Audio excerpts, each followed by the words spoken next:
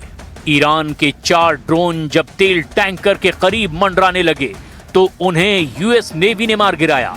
इसके बाद कुवैत के अल सलेम बेस से अमेरिकी जंगी जेटों ने उड़ान भरनी शुरू कर दी। अल सलेम बेस से उड़े जंगी जेटों ने ईरान के बंदर अब्बास पोर्ट सिटी में बमबारी की।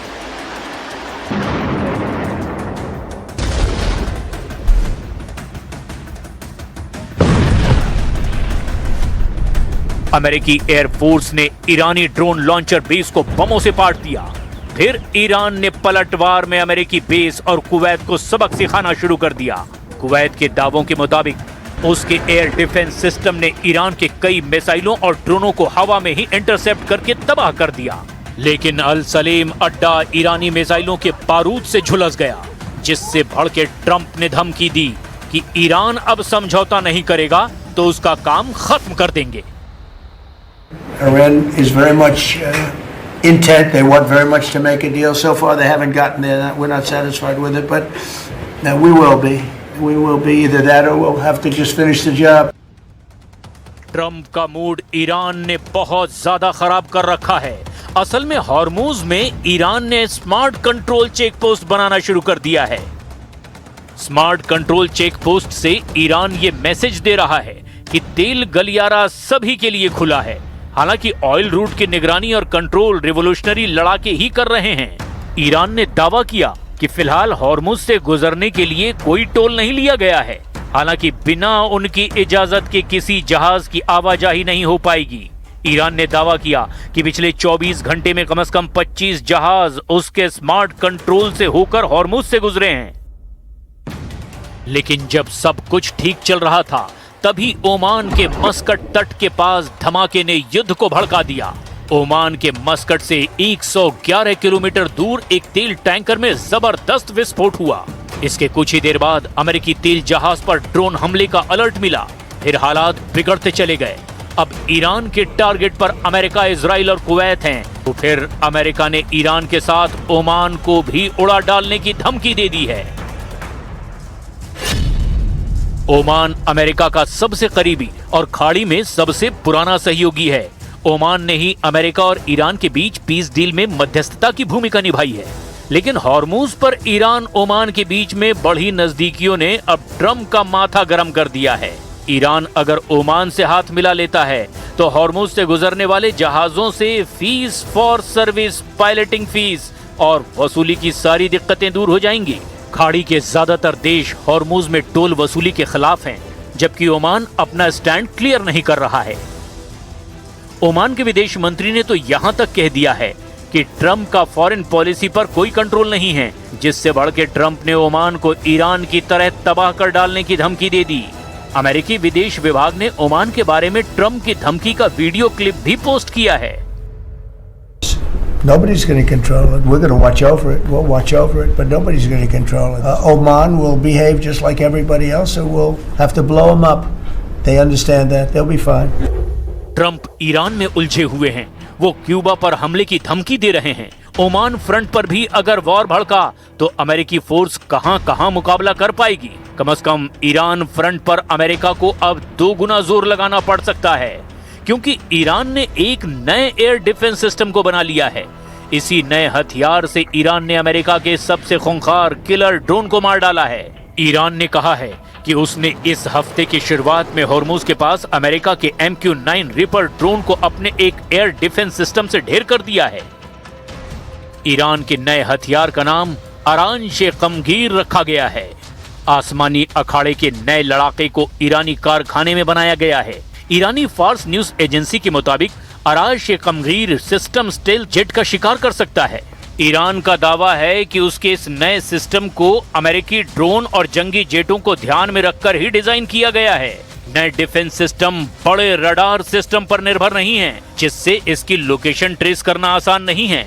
ईरान का कमगीर surface to air missile system है। इसे लगाना और लॉन्च करना काफी आसान होता है। सीज फायर के बीच ईरान ने अपनी मिसाइलों के गोदाम भर लिए हैं। ईरान ने फास्ट बोट बढ़ा ली है। ईरान समर्थित लड़ाकों की पावर में भी जबरदस्त इजाफा हुआ है, जिसे देखते हुए इजराइल ने अपनी पूरी ताकत झोंक दी है। इजराइल ने लेबनान में हिजबुल्लाह पर सबसे घातक हमले शुरू कर दिए हैं। बेरूत में इजराइल ने रिवोल्यूशनरी टॉप कमांडर को निशाना बनाया है। लेबनानी मीडिया रिपोर्ट के मुताबिक इजरायली हवाई हमले ने बेरूत के शुएफेट अल अमरूसिया में एक अपार्टमेंट को ढहा दिया है। इजरायली हवाई हमले का निशाना अली अल हुसैनी थे, जो IRGC QF की इमाम हुसैन डिवीजन मिसाइल यूनिट के कमांडर थे। बेका वैली में धमाके, टायर शहर में बंकर बस्टर बम का कोहराम, सूर शहर में भी सर्वनाश। इजराइल के निशाने पर हिजबुल्लाह का एक अड्डा, जिन्हें चुन चुन कर टारगेट कर रहा है इजराइल। जितने ऑर्डर उससे डबल धमाके। यही इजरायली फौज का मिशन है। दक्षिण लेबनान में इस मिशन की डिटेल भी देख लीजिए। नेतन्याहू और उनके कमांडरों की इसी मीटिंग में तय हुआ था कि दक्षिणी लेबनान को मिट्टी में मिला देना है। दक्षिण लेबनान के हर शहर में बारूद महक रहा है। दक्षिण लेबनान के हर शहर में जनाजे निकल रहे हैं। दक्षिण लेबनान के चप्पे चप्पे पर खौफ का साया है कि इजराइल कब कौन सा बम कहां गिरा देगा। हिजबुल्लाह से ज्यादा ये खौफ ईरान को डरा रहा है। सबसे बड़ी तबाही अब टायर शहर में देखी जा रही है। इजरायली सेना ने यहां भारी बमबारी की है। इजराइल के लड़ाकू विमानों ने टायर के उत्तर में मौजूद अब्बास ये शहर के पास बमबारी की है।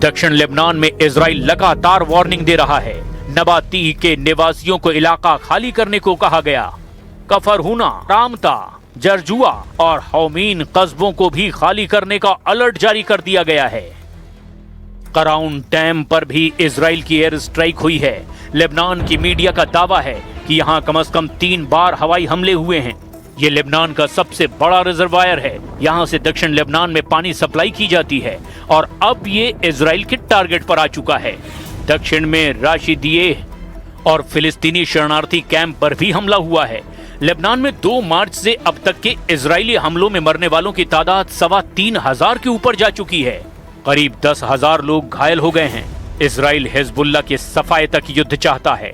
ट्रंप ने भी अब क्लियर कर दिया है कि ईरान और उसके साथ दिख रहे सभी देशों को सबक सिखाएंगे, जिससे युद्ध का विस्तार यूरोपीय महाद्वीप तक हो सकता है।